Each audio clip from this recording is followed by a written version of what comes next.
in the city of Virginia Beach. Good evening to you all again. Thank you for joining us as we take this investigative look into the mental effects of COVID-19 and how that has affected our young athletes. We've had canceled games, we've had disrupted seasons, and ultimate uncertainty. COVID-19 pandemic has left many young athletes wondering if they'll ever play again competitively. As students, athletes wrestle with so much change, maintaining their mental wellness is critical, and that's why we're here. To address these issues and challenges, we've assembled a panel of esteemed professionals in this region and beyond.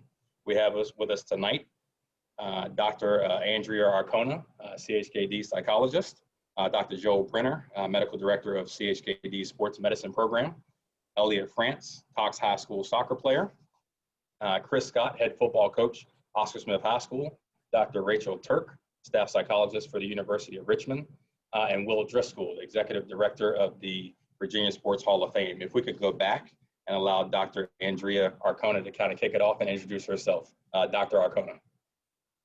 All right, thank you. I'm Andrea Arcona. I'm a clinical psychologist with Children's Hospital. I work in an outpatient practice in Virginia Beach, and I see kids ages preschool all the way up through college age, many of whom are student athletes, even the preschoolers, student athletes, and many of whom have struggled with mental health issues, anxiety, depression, other issues throughout their lives, but many more are having significant impacts because of COVID.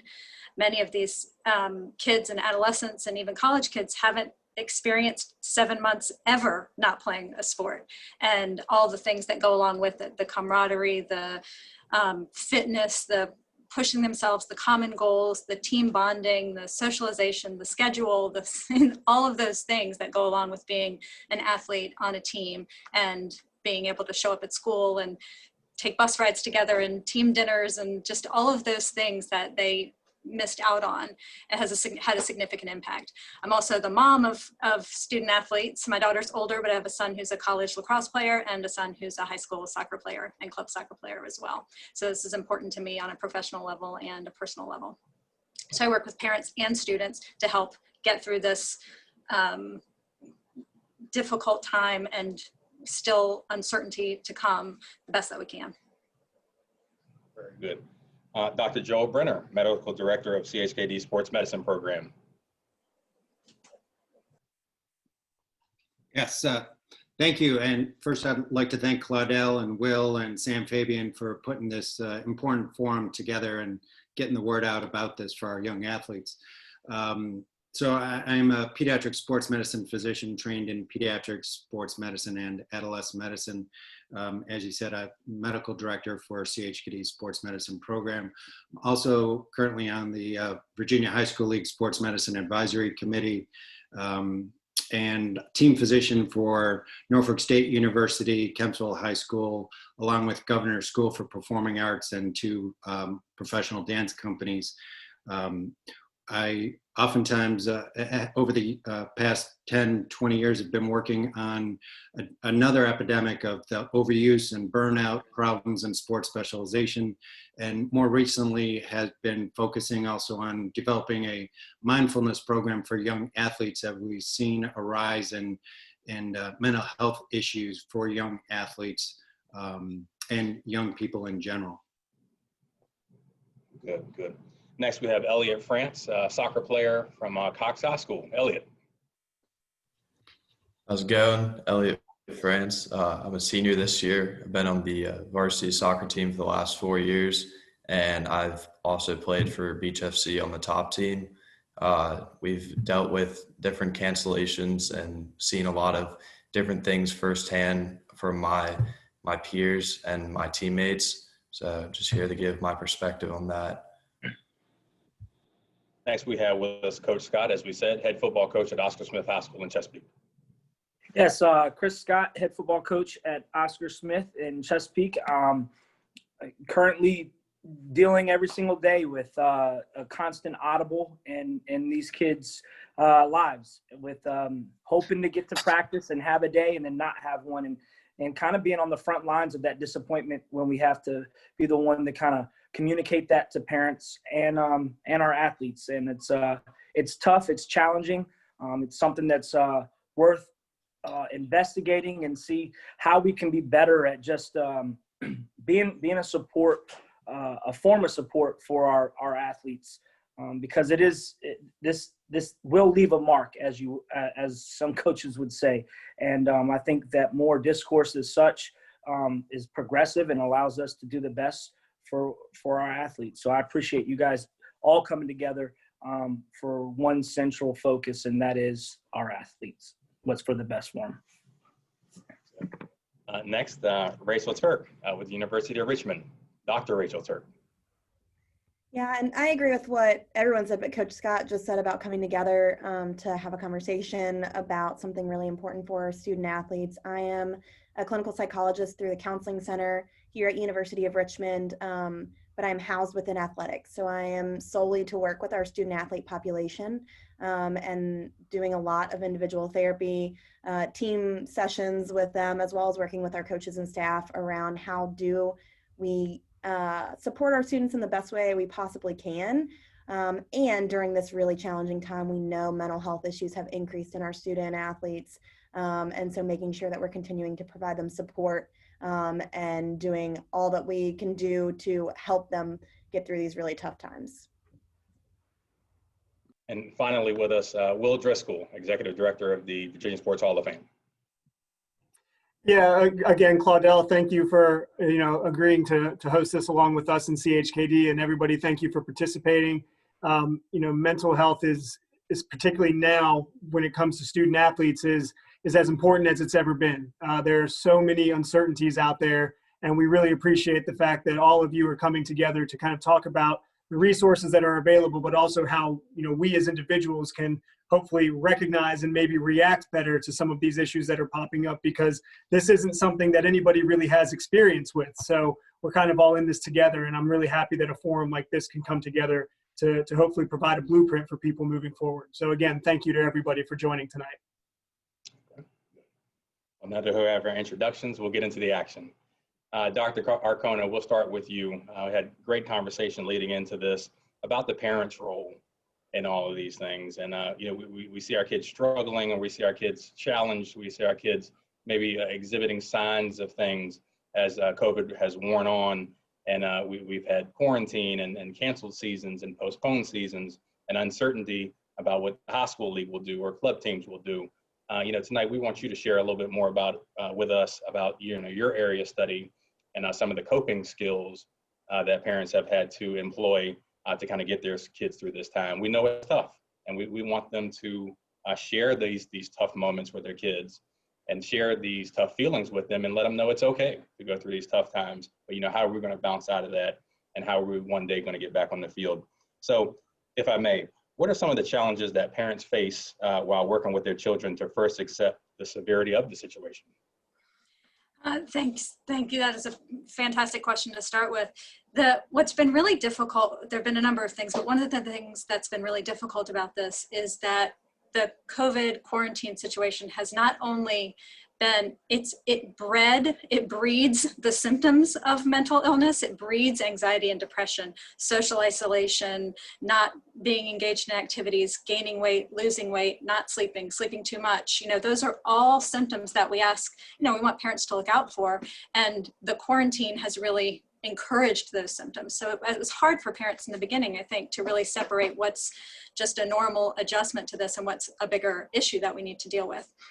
The other thing is that the quarantine interfered with all of the coping strategies that I always suggest, that we suggest for people to deal with these things. Get out, connect with your friends, get sunshine, get exercise, stay on a schedule, get your homework done, manage your time. All of those things were also disrupted during this. So helping parents figure out and learn how to deal with the fact that some of these things are unavoidable, but we need to help our kids understand that it's okay to be going through it. It's okay to be sad. It is a big deal to lose a spring season in high school. It is okay to be sad about the fact that you're not practicing with your friends and you don't have those team bonding experiences and you can't leave the house. Thankfully we have more leeway now than we did in the beginning, and it's getting a little bit easier, thank goodness. But one of the first things I say to parents is to validate. Make sure to not minimize the fact that it is a big deal to lose these things, and that it's okay to be sad, and that it's okay that it's it's hard to adjust and that we're all having a hard time. And it's okay for kids to vent and to cry and to be upset. Certainly. And then once we've done that, we need to not let them get stuck in that space. We need to be able, we can't skip that space, but we don't want to get stuck there either. So then we have to move into, okay, how do we fill in what we don't have? So if even now, our kids who are able to do club sports are lucky because a lot of those are still going. But kids who only participate in school sports are still, most of them are still not able to be with their teams. So I suggest to parents all along that we try to have a schedule for kids, because that's one of the biggest things that kids need that they didn't have, and adolescents as well. This is advice for adolescents as well, who are able to take care of some of these things on their own. Have a schedule, manage the sleep, manage the exercise, manage the food, the eating, keep all of that as healthy as possible. But also the things that kids miss most are have a training schedule.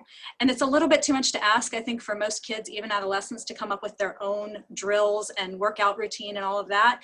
But most coaches, and I bet Coach Scott would be willing to support this, if a kid reaches out, you reach out to your coaches, ask them for a set of drills, ask them for a workout schedule, ask them for team goals that the whole team can work on and report back on, and how many push-ups did we get through, who got a personal best on a mile, those kinds of things that encourage people to still feel part of a team, even if they're having to do it all alone.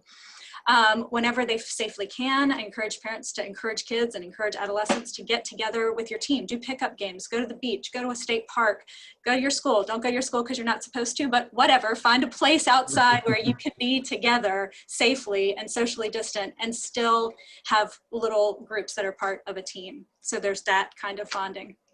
And also to be able to have if you can only do virtual, because in the beginning that was all it was, connect with your friends virtually. Do activities that are team related or group related that allow you to have that social network as much as you can.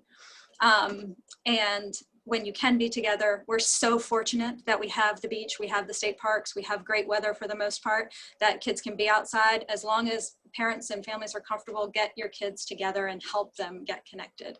Encourage them to be doing the things that approximate what they're missing. Valuable. Coach Scott down there, did you want to add to that? And then we're coming to you next. Yes, I think that, those are all the things that we can do. Just as a coach, I'll have to say that, I was somewhat shocked and kind of didn't know what play to call in telling some of our parents what exactly they could do or couldn't do. Because again, my responsibility lies within staying within the guidelines that the VHSL provides and allows us, and then obviously within our local school systems. And this just adds to a little bit of the shock and awe in regards to I didn't know what I could almost ask of my students. Just there in the last response, we kind of hear of still stay in those groups, but if you're not allowed to go to the school, then don't do it at the school, go somewhere else. And some of those things are that, like the questions that parents and coaches had at first at the beginning of this, which led to some voids, but I think at the end of the day, all of those things are the best course of action. I think we got to find, this is the coach in me. You got to find the good out of things, the positive aspect of it. And, a lot of this does promote some self-discipline that we ask, not that they have to do it on their own, because just as we're meeting and talking via Zoom, right?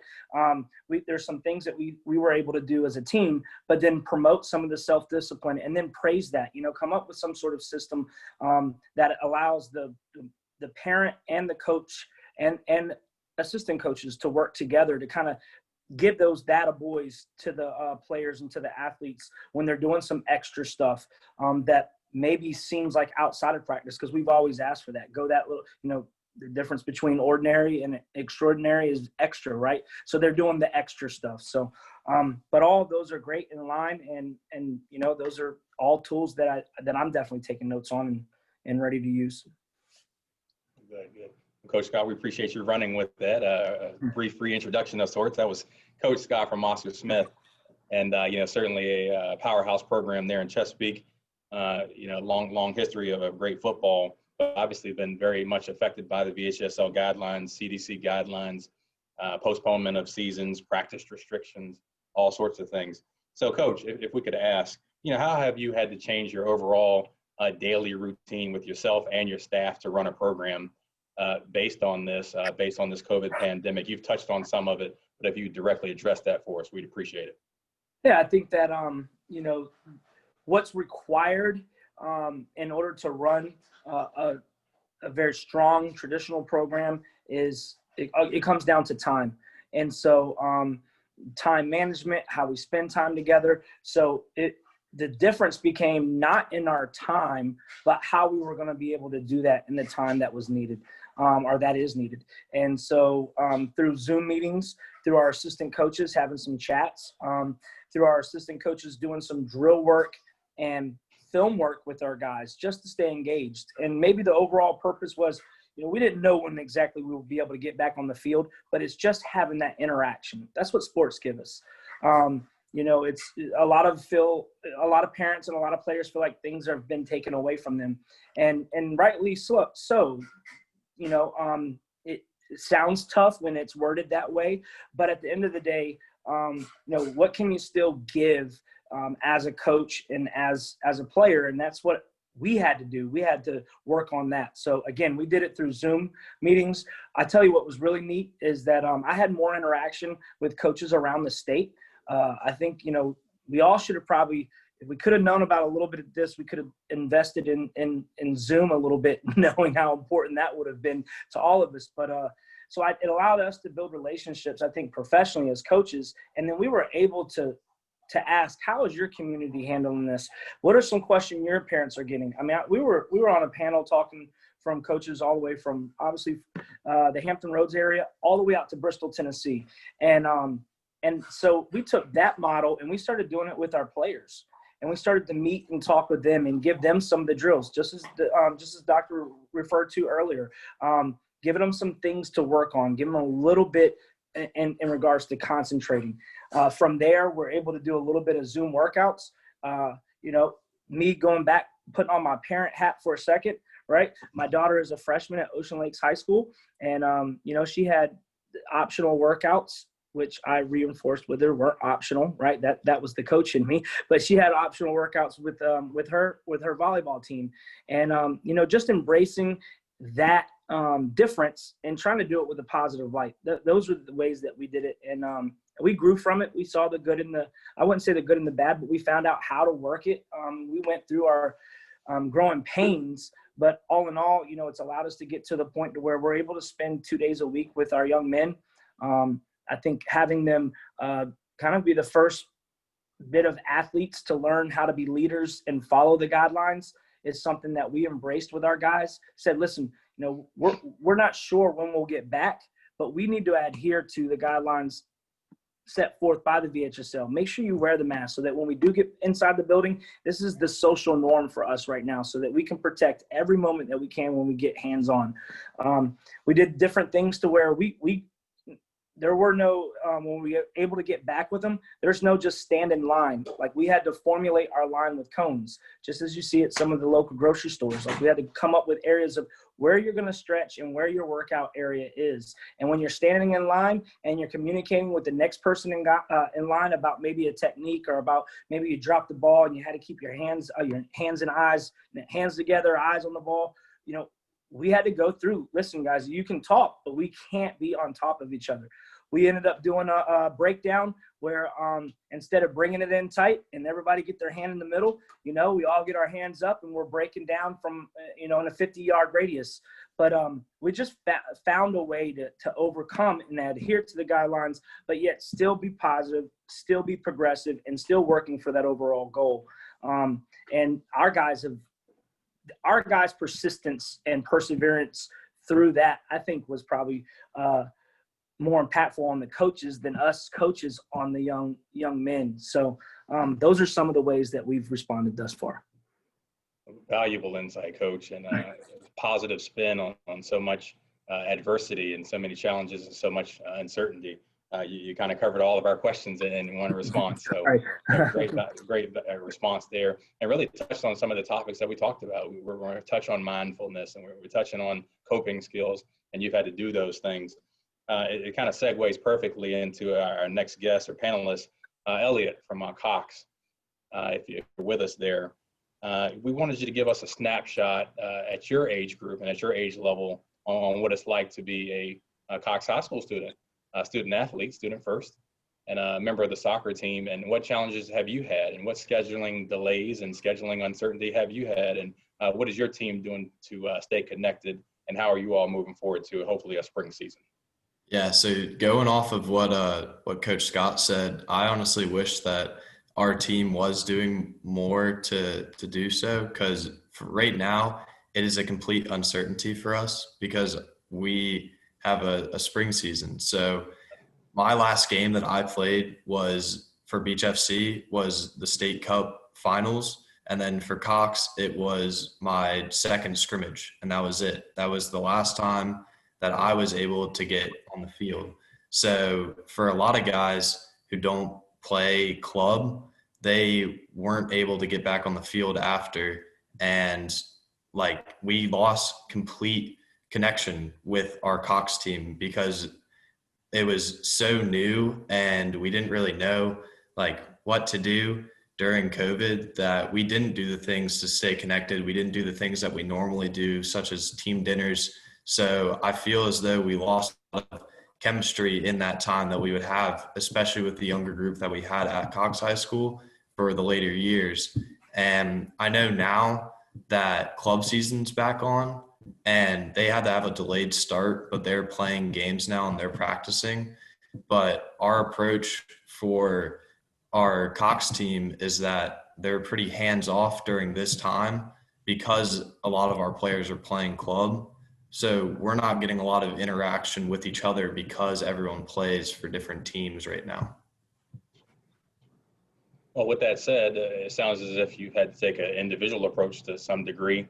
What are you currently doing to maintain your physical readiness and your improvement really in an off season, getting ready for the spring? Yeah, so for right now, since I'm not playing club, I try to have a workout schedule. I do scheduled workouts on Fridays and Saturday, and then during my lunches, which we have an hour period between our Zooms, I try to go on runs as often as possible just to stay in shape. Because for me, I'm losing a lot of my technical because I'm not on the ball constantly, because I lost a whole season of working out 5 days a week, being on the ball, having games, and then this whole club season, once again, training 3 days a week, having games each weekend, to going to nothing. So I'm trying to stay in shape as much as possible and just try to have that schedule. But it's hard to keep yourself doing that with school and with everything else going on. So would you say that, you've been able to reach out to club coaches or the high school coaches or your assistants, who has helped you with these workout programs, or have you just simply generated these things on your own? Yeah, I personally haven't reached out to our coaches. I like the insight on that. I think that would be a great way for kids to be able to get back into their like normal schedule. I've been generating them myself and just trying to use the free time that I have to keep doing that so that I am able to play next season. But I think that'd be a great way to do it if they're willing. And our coaches, my high school coach especially, has been really helpful in reaching out and saying, hey, like, I need, especially the seniors, because we do have the option to graduate early this year. He's been reaching out, telling us like, hey, you guys need to make sure that you're eligible for next season, saying that you need 3 classes. He's been willing to talk to us about anything. He's reached out multiple times just saying, if you guys need anything, I'm here for you, and do this and that. And it's helped me because I actually only had 2 classes, so I wasn't going to be eligible for next semester to play, and now I am. So it's been helpful for him reaching out, and I'm sure other kids have been in contact with him, just being there, being able to talk to him for anything. Well, good. Thank you for that insight, Elliot. Next, we have Dr. Turk at the University of Richmond, the Spiders. And Dr. Turk's been there about a year or a little bit more, and works with their sports psychology there in the athletic department. And as many of you all know, You see programs and budgets being adjusted and cut. Student athletes being widely affected from these changes. And we can only imagine the types of concerns and issues that she sees come across her desk and her team's desk, and then strategies they have to employ to combat those things. So Dr. Turk, if you would give us a little bit more about, what you're doing there to overall or strategically combat this, and we had some other questions for you after that. Yeah, absolutely. I think, just like Dr. Arcona said earlier, there's a wide variety of responses to everything that was happened. And when everything first happened and our students were sent home at spring break, or their spring break was extended and then they were sent home, seasons were cut very quickly, as everyone knows. And so our first mindset was, how do we prepare to support these students through losing a season? How do we, before we knew they would get eligibility back, how do we know, what's going to happen with our seniors? What's going to happen to this incoming freshman class who now are being sent home from school, aren't getting to finish their senior seasons. So we had to shift from that then into, now we're heading into a fall semester where originally sports were sort of postponed, and then our conference said that they were not participating and all fall sports were going to be pushed back until the spring. And still decisions are being made about our winter sports now. And so things have shifted pretty dramatically. We knew that there was going to be a pretty heavy increase in mental health concerns. I've seen a huge increase in student athletes coming in for individual therapy to talk about the anxiety or the stress that they're feeling. Fortunately, we are not one of the schools that has had any programs cut yet. But as always, there's budget cuts and roster sizes and other stressors that we still do have to be worried about. And so we have, student athletes who, whereas they are getting to practice now, our sports medicine and strength and conditioning have done a wonderful job integrating them back in, they aren't getting to compete. So they aren't getting that outlet of the, most enjoyable part about their sport. They don't get to do that. They don't get the social time that they were expecting. And then they also transition back from spending months at home with family, which, we know is not necessarily a great place for everyone, but for a lot of our student athletes, it is. Spending all that time at home, then to getting back and having very strict guidelines about, not leaving campus, not being able to travel, not being able to go home, all for safety purposes, going through a lot of testing to make sure that they can practice and compete. So really, we decided to put in place a whole mental health plan for this semester. Every team went through a mental health 101 sort of training. So we talked to them about the increase that COVID is likely to cause in mental health concerns. And then a little bit about what mental health symptoms, signs and symptoms to be aware of, how to help a friend or help themselves if they see something like that coming up. And then how to get connected to resources and what types of things they have available to them. So we did that with every team, all of our coaching staffs, our sports medicine staff, just to make sure that everyone was aware of this. And we also did mental health screeners coming in with every one of our student athletes.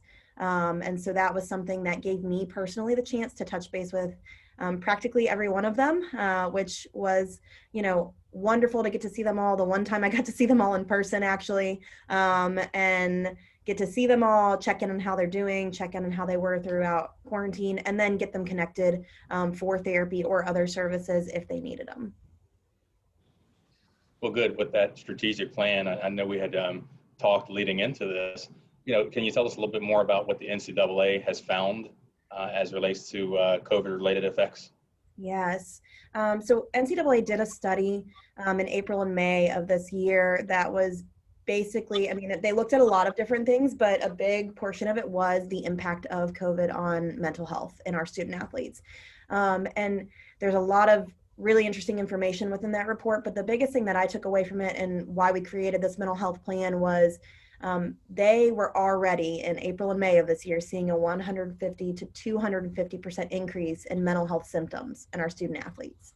And for someone in my type of position, it's not shocking knowing everything that's going on, everything that people are facing, but it's also scary that many of our student athletes we know are going to be struggling that much. And so we wanted to try to be as proactive as possible while also knowing this is reacting to COVID and everything that comes along with it. And we have with us Dr. Brenner with CHKD Sports Psychology. And, during this time, one would think in COVID and canceled seasons or postponed seasons, it's automatically a break period or a rest period or a time to not have so many throws on the arm or swings of the bat. But doctor, if you could share with us, what kind of trends and what kind of symptoms are you seeing? Are student athletes at this time getting the rest that we think? Or are you actually seeing overuse injuries and a different trend? Yeah, so as I mentioned previously, we've been battling the overuse and burnout and sports specialization epidemic over the past decade. And so initially we thought when COVID broke out and everything shut down that this would almost cure that problem because everyone was forced to rest. And initially people were resting because everything was shut down so tightly. But pretty quickly after, just a couple months, 2-3 months, when things started to open up a little bit, then all the clubs and travel teams started to participate without much real conditioning or gradual ramp up. A lot of people were going from doing no training, no conditioning, to playing weekend tournaments in all the sports. And so what we've seen now is more acute overuse problems, Little League shoulder, Little League elbow. We've seen more ACL tears from kids who are out there participating in their sports. In football, they're doing 7-on-7, so they're not doing tackle and stuff, but we're seeing a lot of non-contact injuries like ACL tears too. So that's been a little bit of a problem with that. The other thing that we've seen is that with high school sports being shut down, besides out of season practice that's been allowed, and as Elliot said, a lot of people are doing their club sports, their travel sports, but there's a lot of kids who can't afford to participate in travel teams. And so there's actually more, I think it's increased the disparity between kids who can play and who can't play, because school sports, when they're open, they're available to everybody, no matter what your income level is. And so that's really, I think, can affect a segment of our population. And with them not being able to play for a significant period of time at this month's, time 7 months, that definitely can increase the mental health issues too. Certainly. So as we talked, at a time like this, when we feel like with numbers of COVID cases under control and the sports slated to possibly start back at the beginning of the year, what kind of mental frame of mind do you feel like the athletes that you're seeing are in? I mean, do you feel like they're certainly ready now and this is a positive boost, or do we feel like we're certainly in a kind of a mid-COVID still mentality? Where are we at mentally with the athletes that you're seeing? Well, I think, I think right now everyone's really chomping at the bit to get back to sports. The parents, the coaches, the athletes, the providers. I'm used to, for the past 20 years, I've been on the sidelines of a football game every Friday and Saturday. And so this is the first time when I haven't. And so I think everyone's really excited about it, but there's also the unknown. The current thought and the current plan for the public schools is that things will start up winter sports middle of December, but that's only if the metrics and the incident rate of COVID does not get worse. So that's always subject to change too. But I think, everyone's really excited to hopefully get school sports back and get more people on the field safely. Something else that we've discussed, and you've been very versed on, mindfulness. At a time like this, maintaining physical well-being, leading into maintaining discipline, leading into a sports season, maybe a wrestler or a football player or any sports athlete trying to maintain muscle structure or weights or different things of that nature. Tell us a little bit more about mindfulness and how a student athlete at this time should be using that, and go into that for a little bit more detail for us. Sure. So just to define what mindfulness is, we hear about it a lot, especially over the past 5 years or so in the lay press, but a simple definition is just paying attention to the present moment on purpose. And so it's been used in athletes for ages. It's been used for people for thousands of years.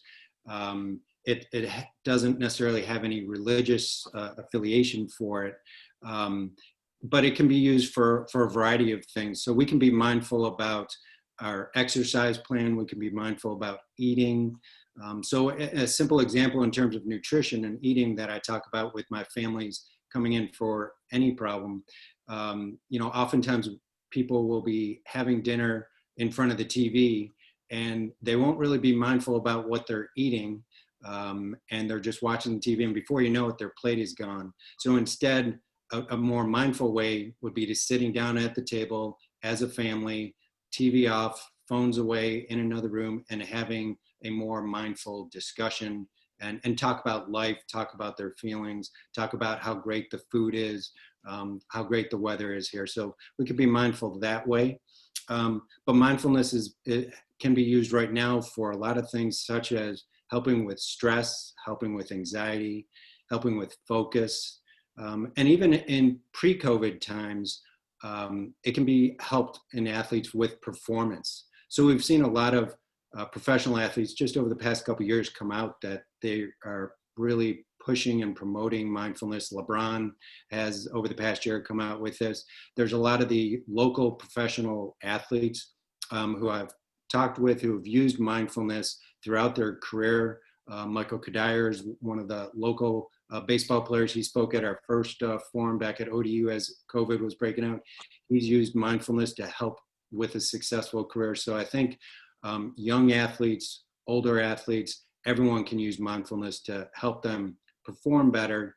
And this is something that they can work on now when they might not be able to be on the field as much, but they can really train their brain to perform better too. Well, Dr. Turk, if we could bring it back to you as we were talking in terms of mindfulness, obviously the mindfulness needed and the performing in the moment needed goes up as you go up in levels. So on the college level, has that touched your office, or are you working with other sports psychologists there who are working with mindfulness or working in that space with your student athletes? Oh, absolutely. And, I do think the younger you can learn it and the more you can start applying it early, the better off you are. And for sport performance related stuff and for mental health. I mean, the number of my student athletes that have trouble sleeping at night, when we talk about different ways to use mindfulness and deep breathing and relaxation to help promote more positive sleep is, it's a lot of folks. So yes, we do a lot of those conversations, again, breaking it down on sort of a very simple level for them about how that applies and how they can use that in the moment to both help performance, but help them function on a day-to-day basis as a student athlete, as an individual within their personal life. Coach Scott, to you, I would imagine every position on the field, every defense, offense, special teams, has to work in that space. Your thoughts on that, sir? In regards to, on the mindfulness, is that yes, what you're sir. referring to? Yeah, I think that, I guess we would call that focus, and making sure that we're focused in on what task it is. For us, I've asked my coaches to make sure that we're mindful of the stress that we are putting on our students' bodies, and typically where we would be in the lifting pyramid and scheme of things. So I had a really good opportunity to sit down with the University of North Carolina and their strength conditioning coach. And, some of those college studies have been, they were worried about some of the injuries that happened with some of the NFL players years ago on their abbreviated season. And so they were in hopes of preparing for stuff as such, shortened seasons, not being able to get enough conditioning in, started to develop a little bit of a mindful plan so that when we came back, we didn't just automatically start shocking our guys to, squats and deadlifts and hang cleans and some high performing exercises, or getting them out there to run routes and, cutting hard. So we try to use a progressional way and be mindful of that and concentrate on each step. I don't know why, but my coach called it the bird dog step, right? So I still call it that, but it's the first step in the direction that we're going, and trying to make sure that, our knees and our shoulders are over. And over each other and we're not opened up our gate, and just trying to be mindful and teach where it looks like we're slowing down and but we're being more specific. And I think that made us better coaches, and it made the young men better players, because just as we heard earlier, with that, these are techniques used by some of the highest athletes at their game right now, right? And some of the strongest performing, to have them slow down. I mean, I think our guys want to come back in there and they're like, Coach, we're ready for the burnout. We call it a cookout. You know, we go through 60 different types of exercises and this, that, and the other. And it's more of a hurrah type of event. And it's like, whoa. No, I'm definitely ready to work towards that moment, but we're not there. And I think we've had to be mindful of the actions because of some of the injuries, just as doctor was referring to in regards to some of the ACL injuries and non-contact injuries. You know, those are the things that you're worried about. Had an elite defensive lineman, you know, that showed up. He was hit hard. You know, he had his family was hit hard with this event, and those big guys have to stay active and move around. And then all of a sudden you saw a guy that played running back in middle school. That was a 265, 275 pound guy that was one of the strongest guys I've ever had a chance to coach. And then he's now all of a sudden at 305, 310, you know, and has excess weight on because of that. So being mindful of those things and saying, listen, we're not going to get right back into those exercises. We need to kind of recondition ourselves and take our time, crawl before we walk.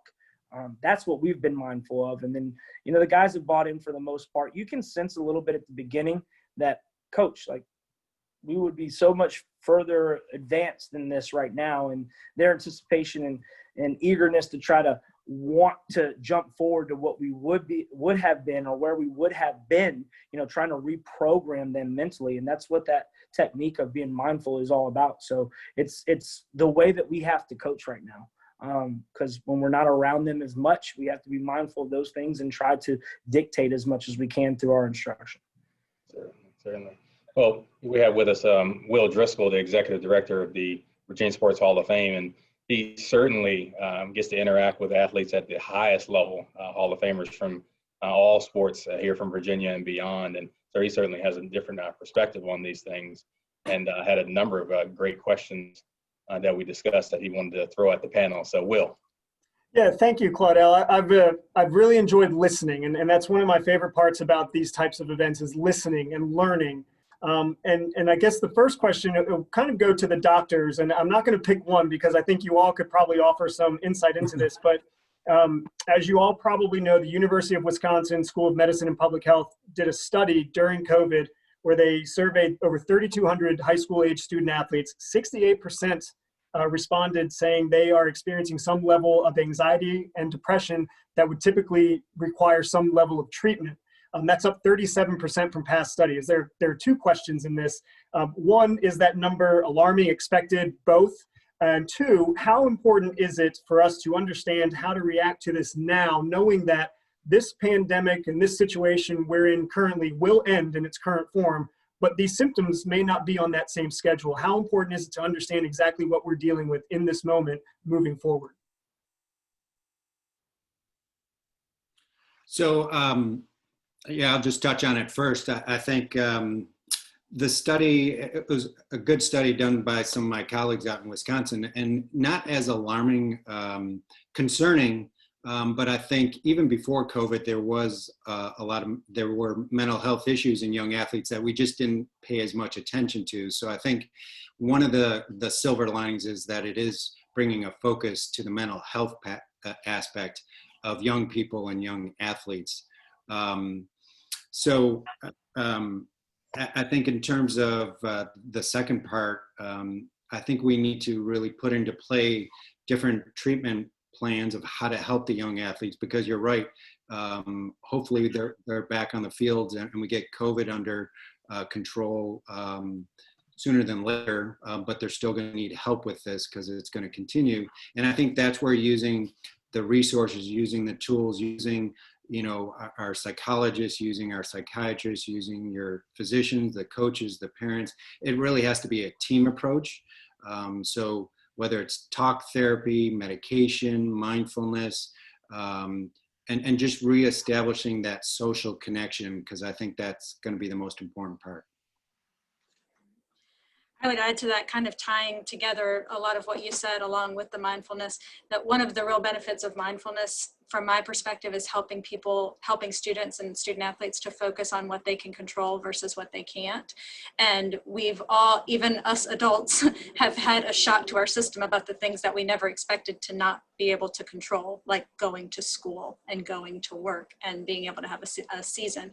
So helping the student athletes really focus on, okay, I can keep myself in shape, I can keep myself ready, even if school sports don't happen, which we never would have even entertained the thought of last year.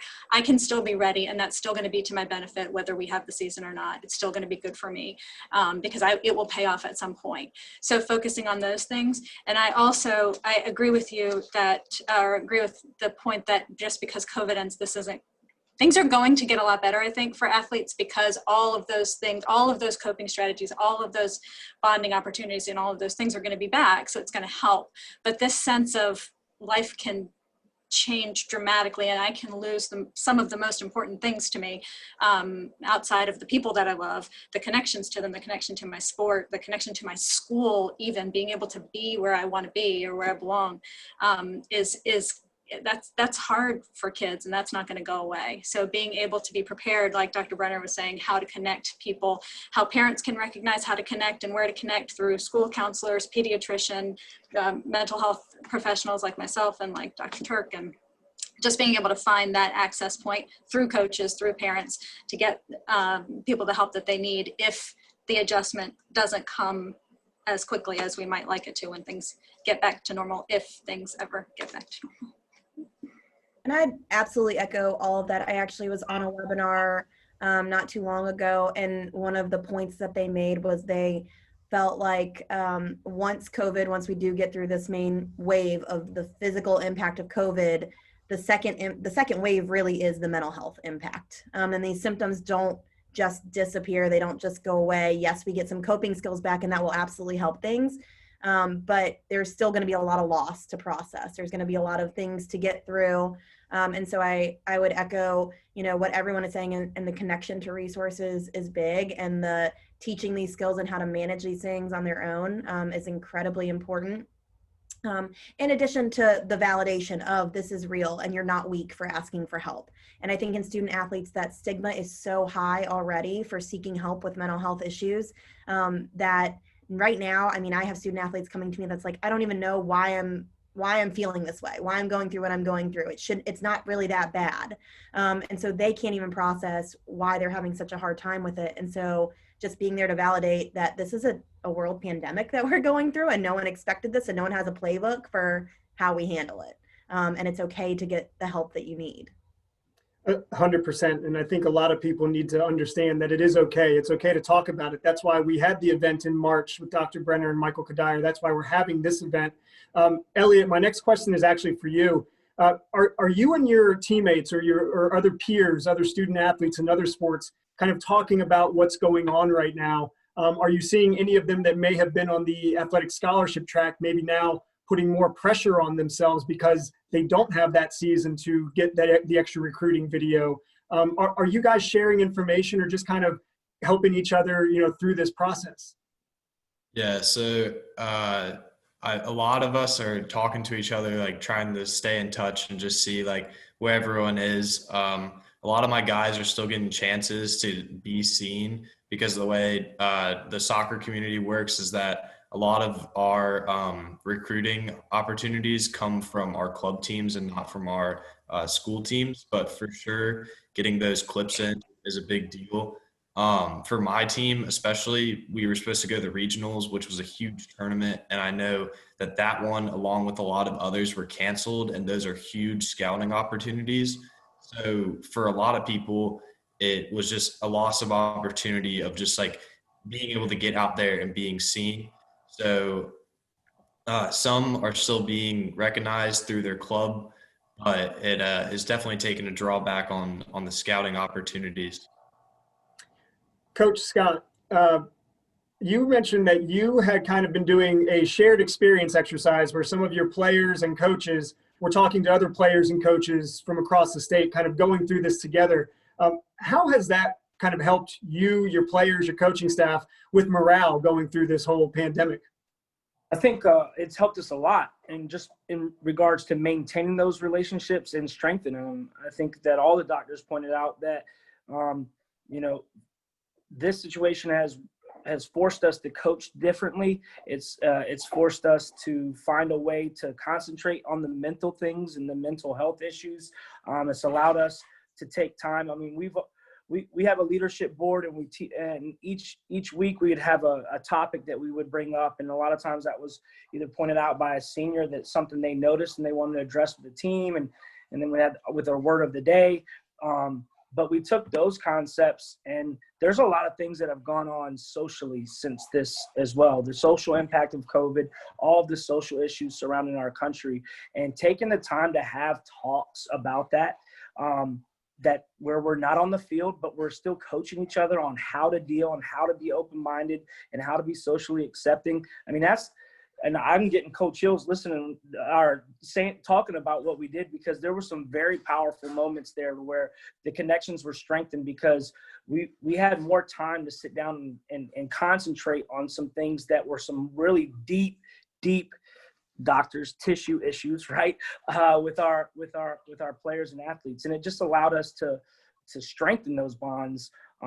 And we found out stuff about players that we didn't know. We found out that they cared, or they were expressing themselves in a different way when maybe we thought they just weren't into it. So those things were powerful. It's forced us to be uncomfortable, but then find a way to be comfortable in amidst the struggle, I guess, or the challenge. So those are some ways that we did. I really think that some of those issues, those social issues, and some of the things that we talked about just really brought a lot to light, and it helped strengthen the bonds. That's wonderful. And again, talking it out, that's why we did the program, as I mentioned in March. That's why we're doing this. And I think Dr. Spencer from CHKD said it has to start with a conversation. You can't have the conversation unless somebody starts talking about it. And so my final question before I give it back to Claudel is actually back to you, Elliot. Do you see something like this becoming more prevalent in high school among student athletes and among resources, just kind of sharing information among your peers? Is it something that you guys currently do, or is that something that you could see maybe forming as a result of the pandemic? I would definitely say that there is that relationship between teammates where it does kind of turn into like a brotherhood or a sisterhood, depending. And it is a place where you can outlet a lot of your emotions that you can't usually, whether that's to your teammates or just in the sport itself, just physical activity, just getting that like brute work out there. But I think that it's not a conversation that within high schools, especially, we have enough.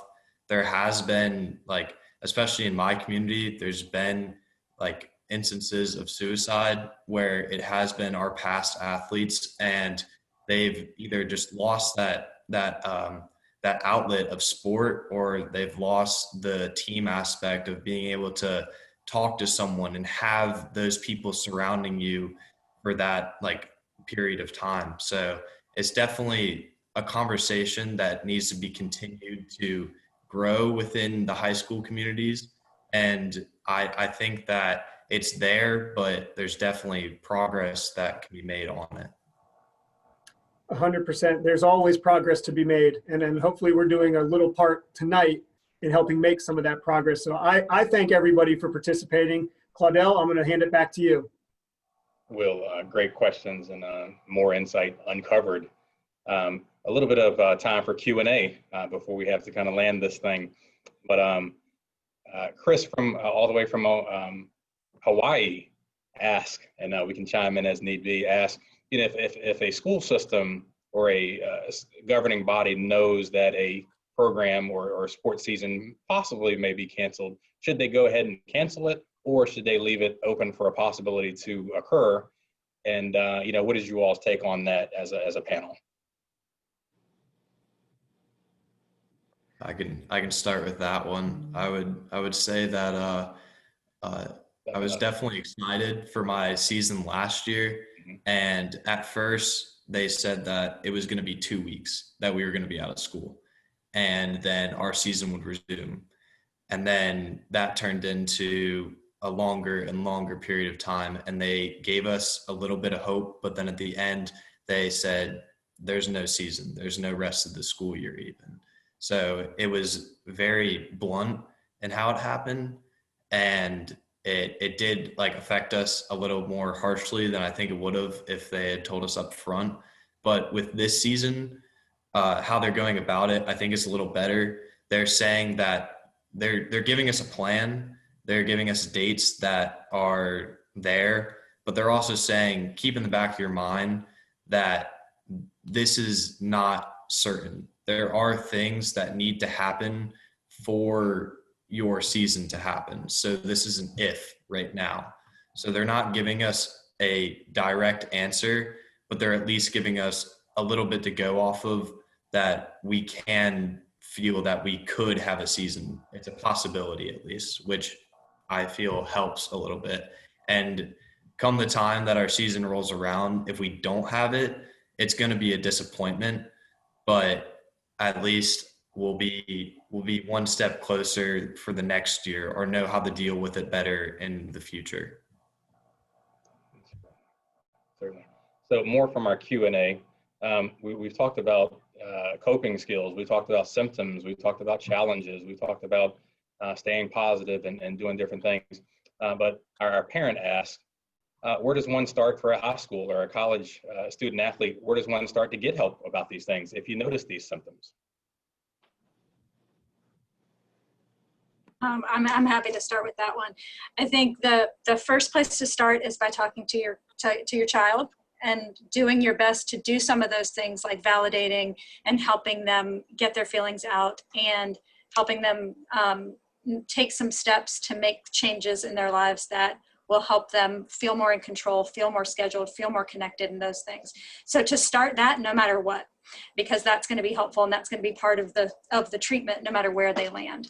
But then also in our community, we do have a lot of support. So starting either with the pediatrician who can help connect you to a mental health professional, a coach or a school counselor, or a teacher or a pastor, any trusted person in the community who has connections to get you to a mental health professional. Again, in our community, the best places to start really are with your pediatrician, with a mental health specialist if you already know how to get connected, and or somebody at the school who can help you get connected to a higher level of help to support you through it.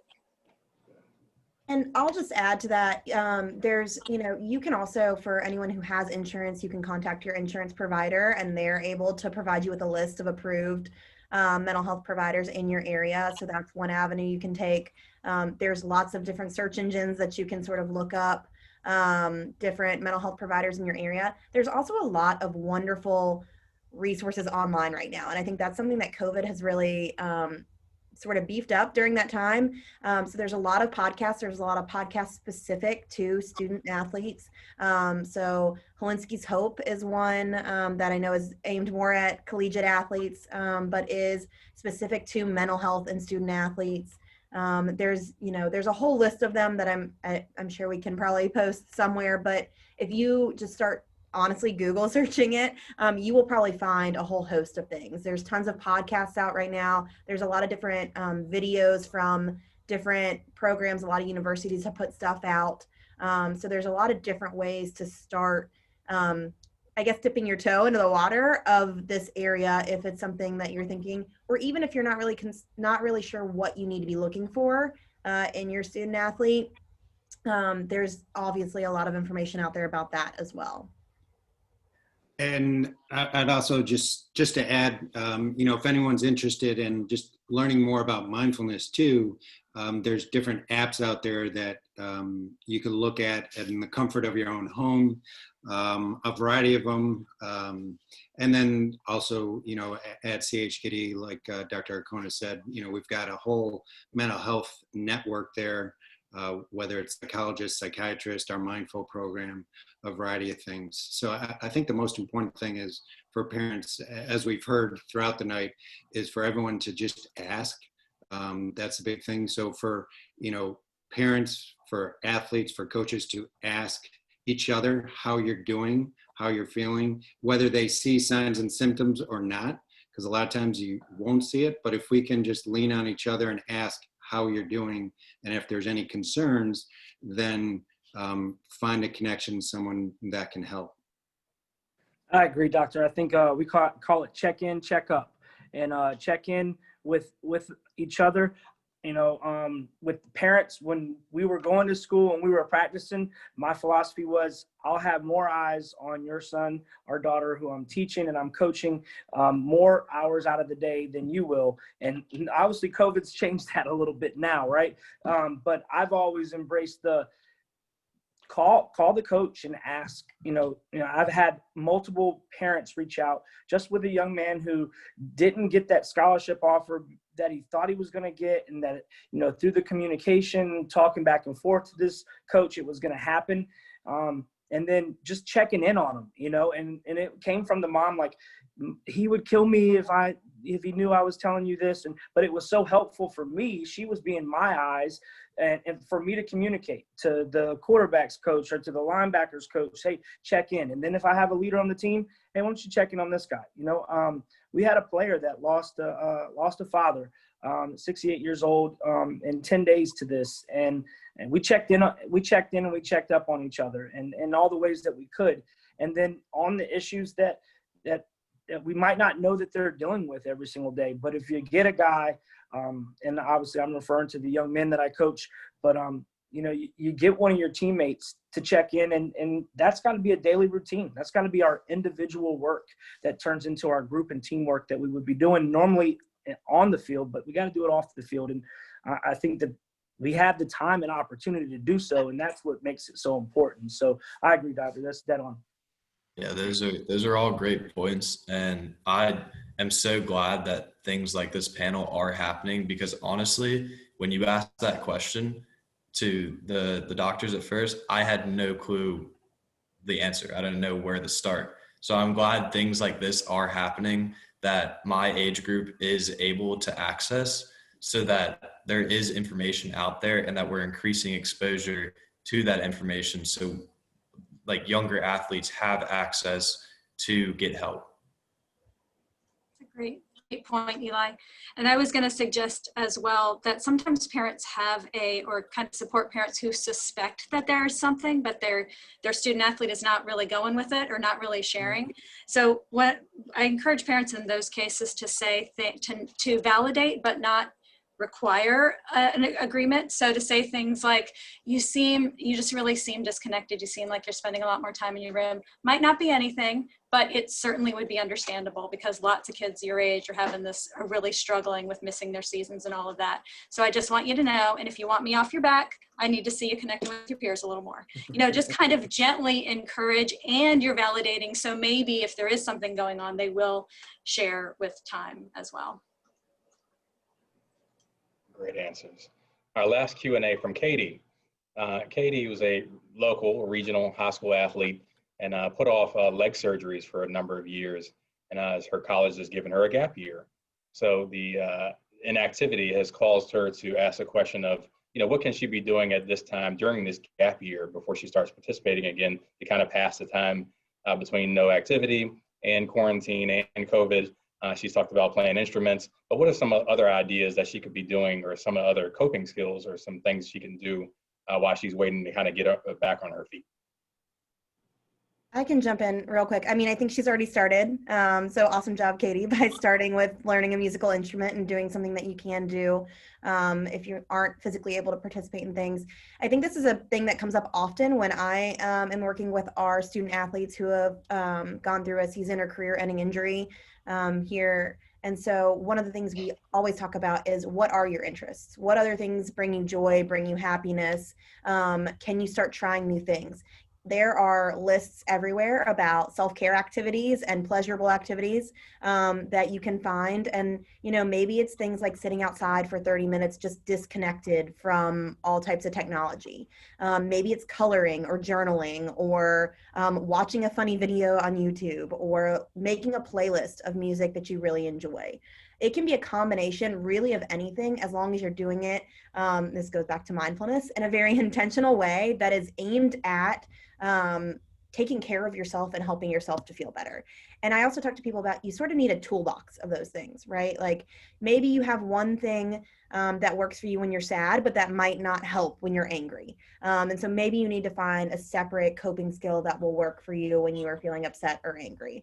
The same for a lot of different emotions, and maybe it depends on situations.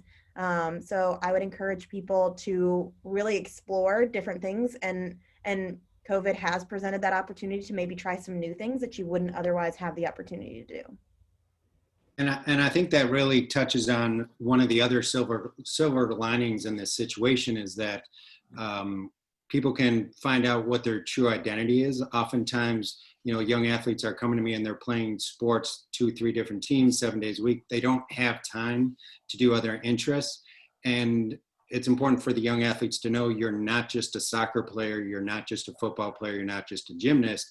You have other skills and other things that you can do. So this, I think, gives them time to really try out different things.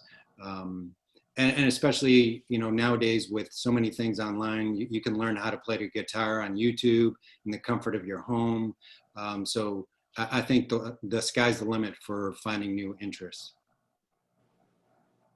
Well, to all of our panelists, this has gone beyond expected, and beyond the questions that we had, and just great dialogue and great starting points for those who are listening and participating with us on how to get that help, and what are the symptoms and what are the challenges, and how do we stay connected, and how do we stay in that moment with the mindfulness, and how does one bring a team together in Scott's case with 40 or 50 or 60 members in a time like this, and plan. And Eli's experience on his team as they had the band back together for spring or possible spring season. So we appreciate all the responses, all the input, all the expertise here. Dr. Arcona, we certainly appreciate you, and best of luck to you. Dr. Turk with the Spiders, congratulations to you on your new post, and best of luck there. Elliot, as you approach the spring season with some uncertainty there, we certainly hope that the team comes back together. You guys can kind of get practice and get back in shape, so to speak, and get back on the field in the Beach District. Dr. Brenner, always a pleasure, and certainly hope to have additional sessions on mindfulness to where we can come back together and talk about performing in that moment and being mentally tough. We talk about focus and we talk about being mentally tough, but what does that really mean? So we want to talk about that. And Coach Scott, best of luck with your program. People just think of players, but it's families, it's administrators, it's the media in Oscar Smith's case, and your coaching staff. So it's more like a college program, or even professional in some cases. The programs get so large and so many moving pieces to manage. But we appreciate you all. Driving force behind this was CHKD Sports Medicine, and they really wanted to delve into the challenges that student athletes and their families are facing at this time. And we certainly think we've done that here. Virginia Sports Hall of Fame, again, obviously having access to athletes who have performed at the highest level and really giving back to the community. So Will, we appreciate what you do there, and the Sports Commission and the Hampton Roads Chamber trying to show the impact of sports in our business community and unveil these topics that we'll investigate more. We certainly appreciate everyone's participation tonight. As we bring it to a close, we want to acknowledge our gracious sponsors once again. Optima Health, DAVCON Inc., Atlantic Bay Mortgage, CHKD Sports Medicine, City of Virginia Beach, and the Hampton Roads Chamber. We thank all of you who have participated, CHKD, Virginia Sports Hall of Fame, HRSC. We wish you the best, and we wish you and your family safe passage as you get back on the fields of play later this fall and early in the spring. We hope that you all be safe, and that you would tune into subsequent episodes of the Pandemic Playbook. We thank all of you, and have a good night.